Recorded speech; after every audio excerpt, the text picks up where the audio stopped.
Teras lilin. Doa, rapat.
Lama aja sekarang jam berapa?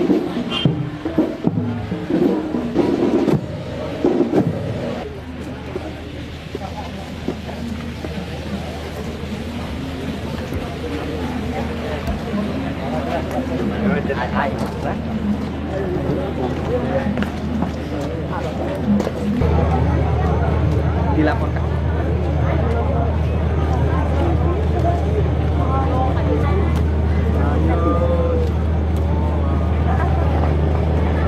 Orang yang pernah kita umumkan itu ada 7 orang.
memancar hadirat Allah Subhanahu wa Ta'ala silaturahmi dengan alim ulama Darul Iman diawali oleh Bapak Kiai Haji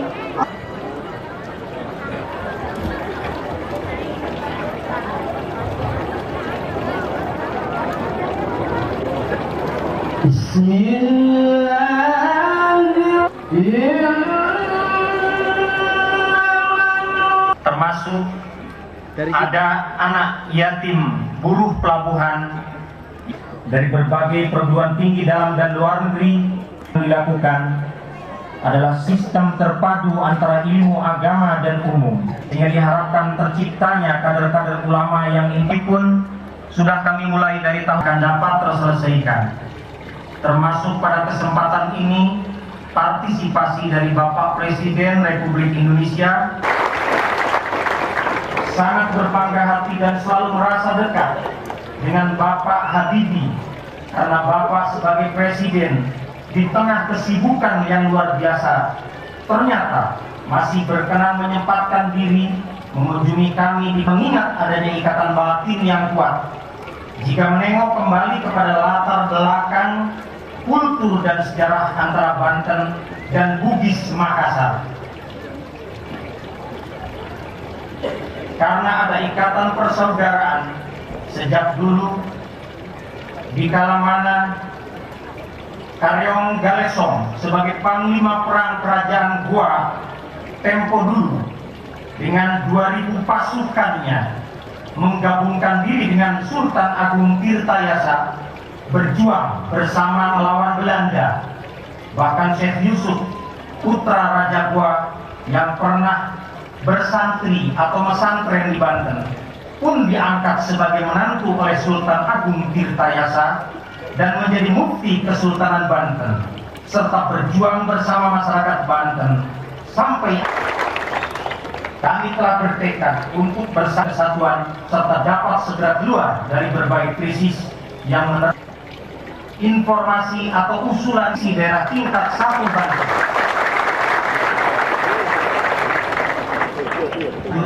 oleh para pakar ahli.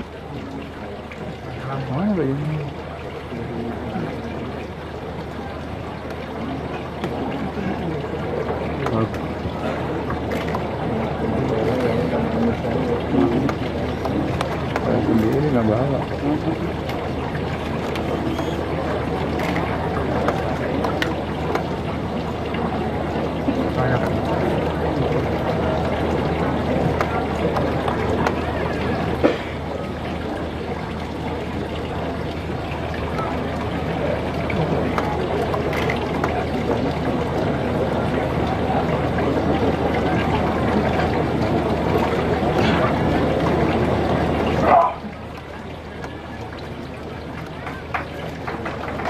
Bapak-bapak dipersilakan kembali ke tempat semula.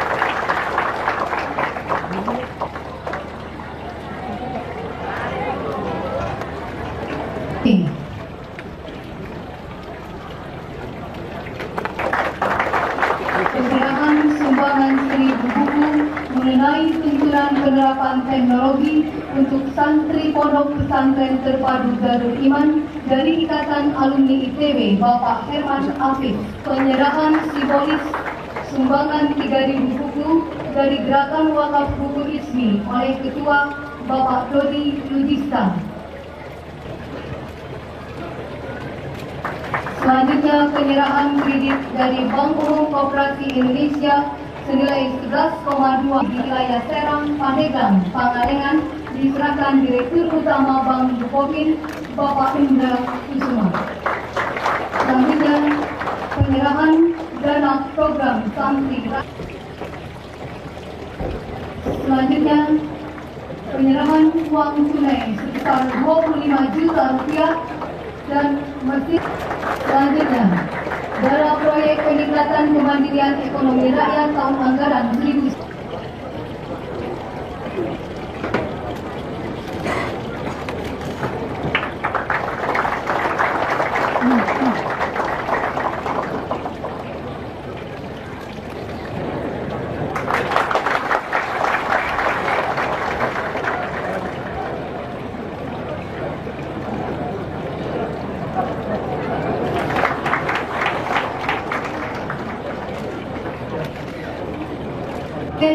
Republik Indonesia. Alim, ulama, para sesepuh dan tokoh masyarakat, hadirin yang berbahagia. Alhamdulillah, pada pagi hari yang berbahagia ini, saya dapat bertemu muka dengan para alim ulama di daerah Banten serta para pengasuh dan santri Pondok Pesantren Terpadu Darul Iman. Saya ingin menggunakan kesempatan yang berbahagia ini untuk mengucapkan selamat Hari Raya Idul Fitri 1419 Hijriah. Mohon maaf lahir dan batin. Mudah-mudahan Allah Subhanahu wa Ta'ala akan menerima segala amal ibadah kita di bulan suci Ramadan yang lalu dan memberikan maghfirah kepada kita semua. Kita semua menyadari bahwa ibadah puasa yang kita kerjakan di bulan Ramadan adalah untuk mencapai derajat takwa kepada Allah Subhanahu wa Ta'ala. Buah dari ketakwaan itu tercermin ke dalam sikap dan perbuatan kita sehari-hari dalam berhubungan dengan sesama manusia maupun dengan semua makhluk Allah Subhanahu wa Ta'ala yang ada di dalam alam semesta ini. Salah satu cerminan dari sikap takwa itu ialah amal saleh, yakni mengerjakan amal kebijakan yang membawa manfaat bagi sesama makhluk. Sebab itu, saya mengajak umat Islam khususnya yang berada di daerah Banten ini, marilah kita dengan penuh kesadaran meningkatkan amal kebajikan untuk mengangkat harkat dan martabat manusia. Semua ini pada akhirnya akan bermuara pada terwujudnya masyarakat adil dan makmur yang menjadi cita-cita kita bersama. Salah satu jalan yang kita tempuh untuk mengangkat harkat dan martabat manusia adalah memperbaiki kondisi sosial dan ekonominya. Kita menyadari bahwa dewasa ini kita tengah dihadapkan kepada tantangan-tantangan yang berat di bidang ini. Akibat badai krisis yang melanda bangsa kita, jumlah masyarakat berpenghasilan rendah cenderung meningkat. Angka pengangguran bertambah dan jumlah anak-anak putus sekolah meningkat pula. Kita telah mengerahkan segala daya dan upaya untuk mengatasi keadaan ini. Namun, semua ini memerlukan dukungan yang seluas-luasnya dari seluruh lapisan masyarakat. Tanpa dukungan ini, mustahil kita akan dapat menyelesaikan persoalan-persoalan berat yang tengah kita hadapi. Salah satu langkah nyata untuk mengatasi tantangan berat ini di bidang sosial dan ekonomi ialah dengan cara membangun koperasi. Saya yakin bahwa ajaran-ajaran Islam yang menyuruh umatnya agar saling tolong-menolong dalam menegakkan kebajikan dan ketakwaan akan sanggup mendorong masyarakat untuk bergiat dalam membangun koperasi. Sebab koperasi itu merupakan bahana untuk membangun sistem ekonomi kerakyatan berdasarkan prinsip kekeluargaan dan kegotong royongan. Hadirin yang berbahagia, saya bersyukur dan bergembira menyaksikan tumbuhnya pusat-pusat koperasi di lingkungan Badan Kerjasama Pondok Pesantren se-Indonesia atau disingkat BKSPPI.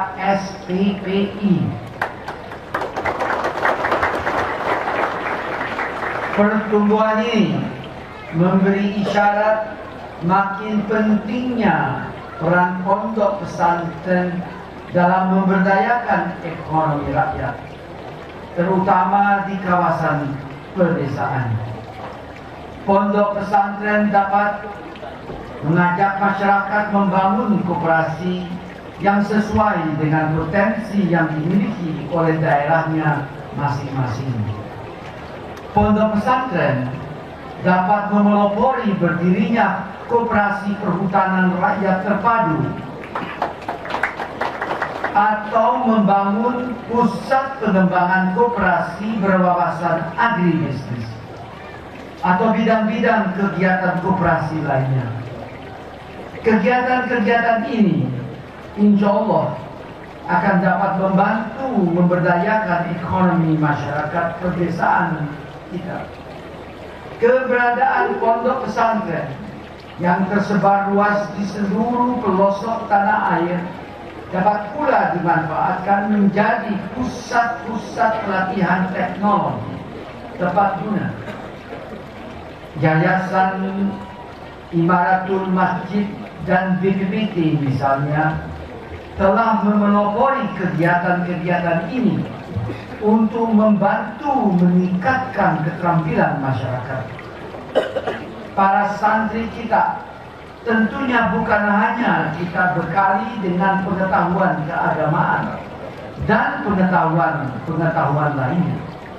Kita perlu pula membekali mereka dengan keterampilan penguasaan teknologi tepat guna untuk meningkatkan efisiensi. Seperti demikian, karena kita sebentar harus makan,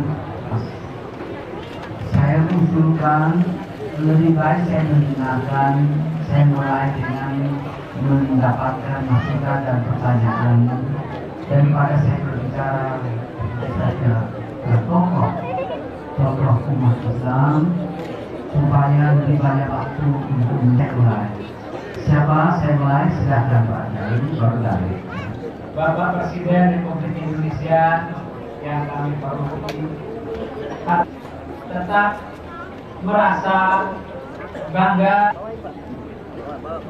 dan hingga hari ini seperti halnya yang dinyatakan oleh pimpinan pondok pesantren tadi, memang dengan kolonialisme, tetapi setelah merdeka Banten diartikan dengan tenaga bantuan. Dengan demikian kami mohon kepada Bapak setengah memimpin umat. Insya Allah kami masyarakat Banten, sejak Bapak baru yang menduduki DPR, kemudian di tengah hujan muda-muda pondok pesantren dari Banten berangkat untuk menjadi pengamanan sidang. Ini karakteristik Banten. Kalau mereka jual, kita beli. Pak ingin jatuh terlungkup atau mereka ingin jatuh terlungkup membeli. Tapi tidak demikian. Insya Allah kami dan perhatiannya, dan tidak saja dalam bentuk ucapan, tapi yang dalam bentuk kenyataan dalam menegakkan hukum atau sistem hukum yang telah tadi Pak Kiai menjelaskan mengenai dengan penuh keyakinan rakyat Banten menuju ke Jati DPR pada detik-detik yang sangat memang dibutuhkan perhatian rakyat. Itu mencerminkan bahwa rakyat Banten itu benar-benar bukan saja mengerti, tapi menghayati apa yang namanya kedaulatan rakyat itu. Tadi menamakan dirinya atas nama rakyat, yang bersangkutan pada ucapannya dan kebijaksanaannya. Tapi rakyat kita 200 juta orang lebih. Dan caranya memberikan kekuasaan itu adalah melalui pemilihan umum, pula dibarengi dengan pembebasan.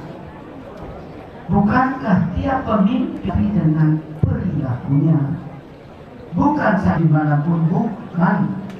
Ialah ucapan dan tindakan yang sejuk, yang rakyat memberikan harapan dan kepada rakyat, dan bukan saja memberikan, mampu melaksanakannya, mendapatkan kehormatan dan mencerminkan kedaulatan rakyat secara adil dan bijaksana, dan melaksanakan sesuatu sejujur-jujurnya, selurus-lurusnya, seadil-adil, sesuai dengan rakyat, kepada jalannya yang telah ditentukan oleh rakyat itu sendiri. Kalau Banten adalah kabupaten ataupun itu bukan ditentukan oleh presiden, ditentukan oleh rakyat melalui wakil-wakilnya yang telah dipilih oleh rakyat, secara harus meletakkan rakyat yang insya Allah setelah pemilu yang akan datang itu